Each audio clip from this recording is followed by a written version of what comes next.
বিসমিল্লাহির রহমানির রহিম। আসসালামু আলাইকুম রহমতুল্লাহি ওয়া বারাকাতুহু। আমি মোহাম্মদ পলাশ হোসেন মোল্লা, আহ্বায়ক সদস্য পল্লবী থানা বিএনপি ঢাকা মহানগর উত্তর, যুগ্ম সম্পাদক মুসলিম বাজার ব্যবসায়ী বহুমুখী সমবায় সমিতি লিমিটেড এবং আব্বাস মোল্লা ফাউন্ডেশনের প্রতিষ্ঠাতা। এই হচ্ছে আমার রাজনৈতিক পরিচয় এবং বিভিন্ন ক্রীড়া সংগঠনের সাথে আমি জড়িত আছি। জাগরণী ক্রীড়া সংগঠন আছে, মিরপুর বয়েজ ক্রীড়া সংগঠন আছে, সেটার আমি সহসভাপতি এবং মার্শাল আর্ট সায়েন্স একাডেমির আমি সহসভাপতি। বিগত সময়ে ফ্যাসিস্ট আওয়ামী লীগ সরকারের আমলে আমরা রাজপথে ছিলাম। আমি রাজপথে থেকে আন্দোলন সংগ্রাম করেছি। আমি পল্লবী থানায় আমার নামে 21টি মামলা হয়েছে, আরেকটি মামলা হয়েছে দারুসালাম থানায়। বাংলা কলেজে যখন আন্দোলন করতে গিয়েছিলাম বিউটি সিনেমা হলের সামনে, তখন একটি মামলা হয়েছিল, সেই মামলার আসামি হয়েছি। আমি 22টি মামলার আসামি হয়েছি। আমি 3বার জেল খেটেছি রাজপথে আন্দোলন সংগ্রাম করতে গিয়ে। আমি বিভিন্নভাবে আওয়ামী লীগ ফ্যাসিস্ট সরকারের আমলে বিভিন্নভাবে আমি অত্যাচারিত হয়েছি। আমাকে বিভিন্ন সময়ে হুমকি দামকি দেওয়া হয়েছে, আমার পরিবারকে হুমকি দামকি দেওয়া হয়েছে। আমার আপন ছোট ভাই আমার কারণে মোহাম্মদ খোকন হোসেন 1 মাস জেল খেটেছে বিনা অপরাধে। আমি বিএনপি রাজনীতি করি, তাই আমার ছোট ভাইকে জেল খাটতে হয়েছে, আমার পরিবারকে অনেক অত্যাচার সইতে হয়েছে। তো আলহামদুলিল্লাহ, সাধারণ জনগণের ভোটে আমাদের বিএনপির চেয়ারম্যান জনাব তারেক রহমান রাষ্ট্র ক্ষমতায় এসেছেন। সাধারণ জনগণ ভোট দিয়ে বিপুল ভোটে বিএনপিকে জয়লাভ করেছে, এটাই আমার আনন্দের। আমরা যারা কর্মী আছি বিএনপির, দেশনেত্রী বেগম খালেদা জিয়ার আদর্শে, শহীদ রাষ্ট্রপতি জিয়া রহমানের আদর্শে অনুপ্রাণিত হয়ে আমরা সমাজে বিভিন্ন ধরনের সামাজিক কর্মকাণ্ড করে থাকি। আমরা সমাজে চলার পথে মানুষের উপকার করে থাকি। যে কোনো মানুষ যদি আমাদের কাছে আসে যে কোনো সমস্যা নিয়ে, আমরা তাদের পাশে দাঁড়ানোর চেষ্টা করি এবং উপকার করার চেষ্টা করি। এই জন্যই আসলে মূলত আমার রাজনীতি করা। রাজনীতিটা আসলে শখের বিষয়ে করা, যে মানুষের সেবা করতে পারবো, ওইখান থেকে আমি রাজনীতি আমার করার উদ্দেশ্য। আমার মরহুম দাদা আক্কাস আলী মোল্লা বৃহত্তর 2 নং ওয়ার্ডের হরিরামপুর ইউনিয়নের মেম্বার ছিলেন, পরবর্তীতে মিরপুর পৌরসভার কমিশনার ছিলেন। তারপরে আমার বাবা মরহুম হাজি আব্বাস আলী মোল্লা অত্র এলাকার একজন সমাজসেবক ছিলেন। মুসলিম বাজারটি তার নিজ হাতে গড়েছেন, যে ছোট ছোট দোকান বসিয়ে ছোট তখন অসহায় মানুষরা এলাকায় কিছু করতো না, তখন তাদেরকে বিনামূল্যে বিভিন্ন দোকান দিয়ে এই মুসলিম বাজারটা তার নিজ হাতে গড়েছেন, মানুষের সেবা করেছেন। অত্র এলাকার মুরব্বীরা, স্থানীয় বাসিন্দারা বলে থাকেন যে আমার বাবা এবং আমার দাদা আক্কাস আলী মোল্লা এই এলাকার মানুষের উপকার করেছেন, কল্যাণে কাজ করেছেন, সমাজসেবামূলক কাজ করেছেন। তারই ধারাবাহিকতায় আমি রাজনীতি করি। আমার এটা ভালো লাগে, মানুষের সেবা করতে, মানুষের পাশে বিপদে আপদে মানুষের পাশে দাঁড়াতে। আসলে সিটি কর্পোরেশন নির্বাচনে 2014 সালে যখন কাউন্সিলর নির্বাচন হয়েছিল, তখন আমি নিজে মানুষের পাশে গিয়ে দাঁড়িয়েছি।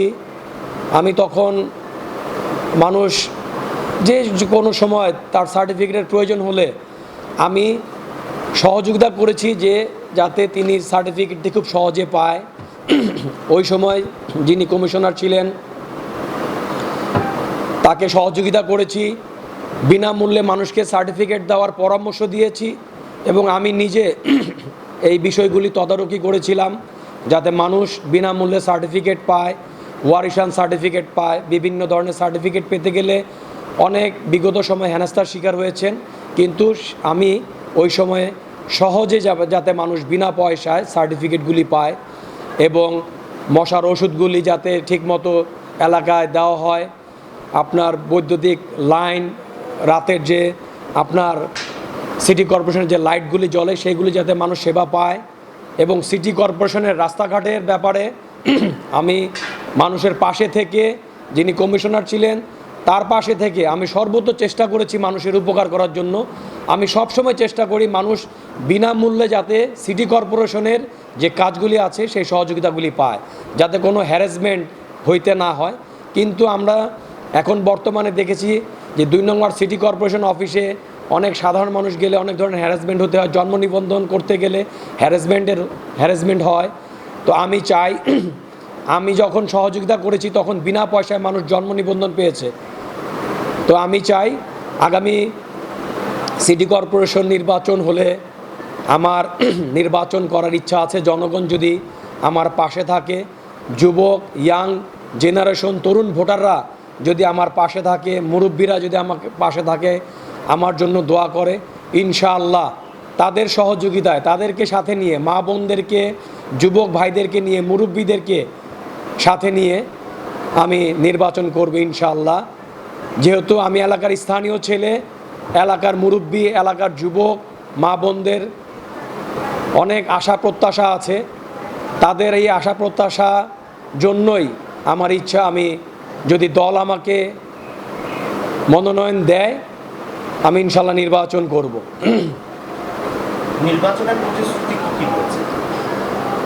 আমি যদি আল্লাহ রহমানের রহিম আল্লাহ পাক যদি কবুল করেন, আমি সিটি কর্পোরেশন নির্বাচনে নির্বাচিত হই বা না হই, কিন্তু আমি জনগণের পাশে থাকব। সিটি কর্পোরেশনের যে কাজগুলি আছে সেবামূলক কাজ, সেই কাজগুলি আমি ইনশাল্লাহ করে যাব বা সহযোগিতা করব। যিনি হবেন তাকে আমি সহযোগিতা করব। সবচেয়ে বড় কথা হলো সিটি কর্পোরেশনের কিছু রাস্তাঘাট আছে, ড্রেনের কাজ আছে, মশার ওষুধের কাজ আছে, বৈদ্যুতিক লাইটের কাজ আছে, পার্কের কাজ আছে, এবং আপনার রেশন কার্ড আছে, আপনার বয়স্ক ভাতা আছে, বিধবা ভাতা আছে। এইগুলি যাতে মানুষ বিভিন্ন জন্ম নিবন্ধন আছে, সার্টিফিকেটগুলি আছে, মানুষ যাতে সরাসরি আমার সিটি কর্পোরেশনে গিয়ে পেতে পারে, বিনা পয়সায় পেতে পারে, আমি সর্বাত্মক চেষ্টা করব ইনশাল্লাহ। আমার অনেক আশা আছে যে আমি আসলে জনসাধারণের জন্য কি করব। যখন সামনে নমিনেশনের সময় আসবে তখন ইনশাল্লাহ আমি এই ব্যাপারগুলি খোলাসা করব। তবে আমি অনেক কষ্ট করেছি, আমি আসলে সেবা করতে চাই, আমার মধ্যে কোনো লোভ লালসা নাই, আমি মানুষের সেবা করতে চাই। অনেকে এসে এখানে সেবা ঠিকমতো করতে পারে না, টাকার বিনিময়ে কাজ করে। তো আমি চাই একটি পয়সাও লাগবে না এই সেবা নিতে হলে। সিটি কর্পোরেশন আল্লাহ পাক যদি আমাকে কবুল করে, আপনাদের ভোটে, আপনারা ইয়াং জেনারেশন আছেন, এই মাঠগুলি অনেকে দখল করার চেষ্টা করেছে। সিটি কর্পোরেশন আন্ডারে যে মাঠগুলি আছে, পার্কগুলি আছে, ইনশাল্লাহ আমি তরুণ ভাইদেরকে নিয়ে, যুবক ভাইদেরকে নিয়ে এবং মুরব্বীদের পরামর্শ নিয়ে ইনশাল্লাহ এই সমাজে কাজ করে যাব ইনশাল্লাহ। জি, আপনারা আরেকটি মেসেজ আমি দিতে চাই। এলাকার 2 নং ওয়ার্ডের সম্মানিত মুরব্বী, এলাকার মা বোন, তরুণ যুবক ভাই ও বোনেরা সবাই আসুন, আমরা পরিবর্তন চাই। আমরা সিটি কর্পোরেশন নির্বাচনে নতুন কাউকে দেখতে চাই। আপনারা অবশ্যই পরিবর্তন চান, আমি জানি। তো নতুন কেউ আসুক, আপনারা চাবেন নতুন কেউ আসলে হয়তো কাজের গতি আরও বাড়বে। তো সেক্ষেত্রে আমরা নতুন মুখ অবশ্যই চাই। আমাকে সাহায্য করবেন, সহযোগিতা করবেন, ইনশাল্লাহ আমরা সবাই মিলে একসাথে এই 2 নং ওয়ার্ড সিটি কর্পোরেশনটাকে এগিয়ে নিয়ে যাব।